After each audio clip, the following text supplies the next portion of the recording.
Let Flodesk Checkout do the heavy lifting and tax calculations so you can focus on scaling your sales without the headache. To get started, we're going to click on our icon in the top right and Checkout Setup. We're going to scroll down and you'll see a new section for Collect Taxes. Go ahead and click Enable Stripe Tax. Here, you will log into your Stripe account and follow the prompts to set up your Stripe tax. Once completed, you will see this page with the Setup is Complete banner. Now, we can go back to Flodesk and you'll see that Stripe tax is enabled. Now, let's go set up our checkout. I'm going to click the Flodesk logo and then Checkouts, and then click on the New Checkout button to create a new checkout. I'm going to go ahead and select this template and then customize it. Now I'm here in the Checkout Builder.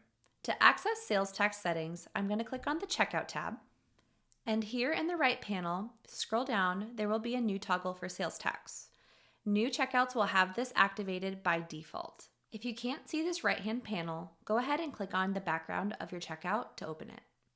Next, I'm going to go to the product setup. I'm going to scroll down and you'll see a new section for tax category. Please make sure that the correct tax category is chosen for this particular product.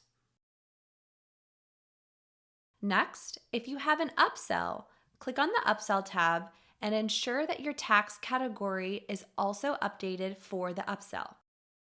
It's very possible that your product and your upsell are from two different tax categories. By selecting the tax category, it ensures that the correct tax is calculated for each product. Once your checkout is ready, don't forget to click Publish to activate your checkout. Next, let's talk about adding sales tax to an existing checkout page. I'm going to go ahead and open up one of my existing checkouts, click the Checkout tab, and scroll down on the right-hand side to the sales tax toggle. You'll see here that the sales tax toggle is not automatically turned on for existing products.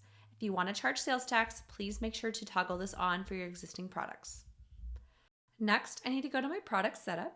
I'm going to come down here to tax category, select the correct tax category for my product, and if I have an upsell, I'm going to do the same here. Scroll down to tax category and select the tax category for that upsell. When I'm done, I'll click Publish, and my checkout is ready to go. Let's go test it real quick. When I come in here to my checkout, click Buy, and then I'm going to choose a zip code that I know will be charged sales tax for my order. And there we go. The appropriate tax is added to my product.